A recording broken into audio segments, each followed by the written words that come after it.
If you retire at age 65 and live to 85, you've got 1,000 weeks left. And that sounds like a lot, but you may only have 10 short years where you're healthy enough to do the things you've been waiting your whole life to do. Some clients get it right. They travel, they spend time with the grandkids, they live. Others wait too long, and I've seen them regret it way too many times. Today I'm going to share with you 9 truths from watching hundreds of people retire, ones who've loved it and ones who have regretted it. And pay attention to number 7. It blindsides many couples. Hey, my name's Jeremy, and for nearly 30 years I've helped people retire. And what I'm about to share with you isn't theory. It's what I've seen happen over and over again. And as we go through these, let me know which ones you have experienced or found surprising. Feel free to share your answers in the comments.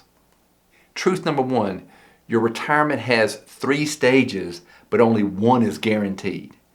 Most people think retirement is one long chapter, but it's not. It's actually 3. The go-go years, the slow-go years, and the no-go years. Those go-go years are in your 60s and early 70s. You've hit the retirement trifecta. You've got energy, time, and money to do the things you really want to do. You can get on a plane, play 18 holes, and even keep up with the grandkids. But when you start to slow down, those are the slow-go years, and that's usually in your mid-70s and early 80s. You're still active, but international trips may become domestic. Golf becomes 9 holes instead of 18. And then there's the no-go years.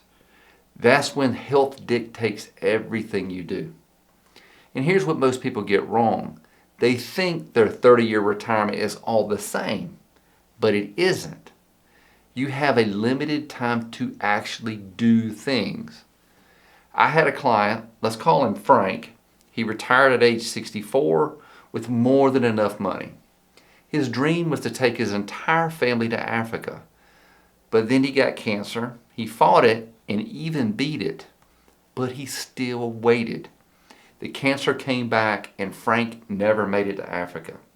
Watching this caused me to change how I think about the time we have left, not just for clients, but for my own family. My mom was on the back end of her go-go years, and she's finally realizing it. And she's taking my sister and me out west this Christmas. Here's the hard truth. The no-go years are the only stage that's guaranteed. The go-go years aren't promised to anyone. Use them wisely.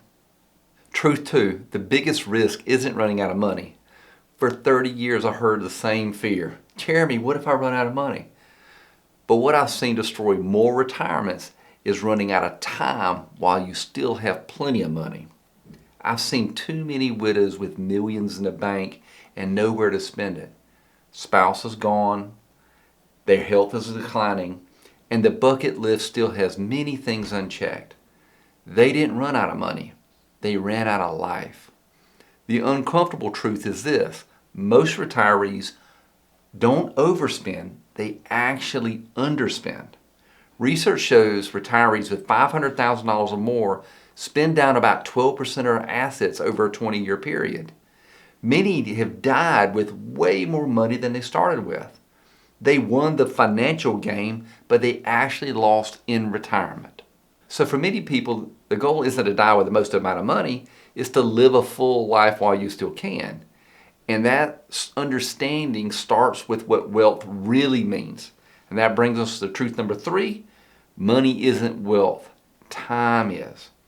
I heard this one quote, if you're rich, you have money. If you're wealthy, you have time. Here's a question I often ask clients. 20 years from now, looking back on today, what would you regret most not doing? It is almost always something, a trip, time with family, an experience they keep putting off. You see, money itself isn't the point. Money buys freedom, freedom to choose what you want to do with your time instead of having someone else choose it for you. You can always make more money, but you can never make more time. You can't buy back that trip you didn't take. You can't buy back that missed summer with the grandkids. and you can't buy back that health once it's gone. So, a question for you. What is something you've been putting off? What would you regret most not doing? If you've checked off something meaningful in your life, feel free to leave your answer in the comments. If you'd like to help making the most of your retirement, there's a link in the description on how we work with clients. Now, truth number 4 changes how you spend every dollar.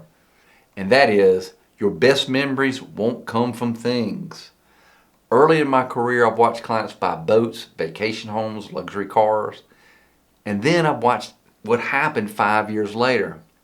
Boats sit in storage, vacation homes become unused, and the car, well, it's just a car. But the clients who spent money on experiences are telling those stories decades later. And look, I know this firsthand.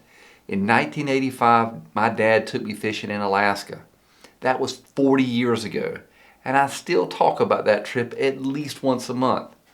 I couldn't tell you what car my dad drove that year, but I can tell you what it felt like being with him on that water. We even saw a black bear doing his own kind of fishing up a stream. You see, objects depreciate and experiences appreciate. If you're deciding between a nicer thing and a meaningful experience, choose that experience every single time. Truth number 5, your health is a force multiplier. Every truth I've shared with you so far, the go-go years, time freedom, experience, all of that depends on one thing, your health. Your health is a force multiplier in retirement. When you feel good, everything is better. Your travel, your energy for the grandkids, your ability to enjoy the money you saved. When your health declines, nothing else matters. There's a saying, a healthy man wants 1,000 things. An unhealthy man wants one thing. I've seen clients with modest portfolios have extraordinary retirements because they could hike, travel, and keep up with life. And I've also seen clients with millions in the bank sit at home because their bodies won't let them do anything else.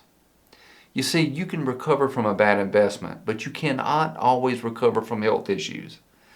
Protect your health like it's your most valuable asset, because it really is. Truth 6, relationships need deposits. I actually learned this one after I got married. The happiest retirees aren't the ones with the most money. They're the ones with the deepest relationships. But relationships work a lot like bank accounts. Every interaction is either deposit or withdrawal. Appreciation, showing up, genuine interest, those are deposits. Complaints, criticism, only calling when you need something, those are withdrawals. In your working years, you had a built-in social connection at the office. In retirement, that disappears overnight. And I've watched clients retire and realize they don't have anyone to spend it with. Their work friends were just colleagues. Their neighbors were just strangers. So invest time in relationships before you need them. Make a call, schedule a coffee date. Those deposits compound into something you can't buy. A retirement full of people who you really care about. Truth number 7, your spouse's retirement is your retirement. This one blindsides many couples. Too many couples never talk about what they're going to do together in retirement. They just assume. Then they retire and realize that they want completely different things. One wants to travel, the other one wants to stay at home. One wants adventure, the other one wants a routine. That disconnect can ruin retirements faster than a market crash. If you're married, you're not retiring solo. You're retiring as a team. So have that conversation before you retire. Truth number 8, small things compound. Small actions done consistently compound into something significant. It's true with money as it is true in life. Retirees who thrive are the ones that I've seen do things differently. For example, they make social connections each week. A phone call, a coffee, lunch with a friend. They do something physical every day. Walk, round of golf, anything that keeps them moving. And they try something new at least each month. A new restaurant, which is what my favorite is. A day trip, a hobby they've been putting off. Or a project around the house. That's it. Just choose 3 small things to do. And truth 9, retirement isn't a destination, it's a design. Most people spend more time planning a 2-week vacation than designing a 20-year retirement. They think retirement's a finish line. Save enough, cross it, and guess what? You're done. But it's not.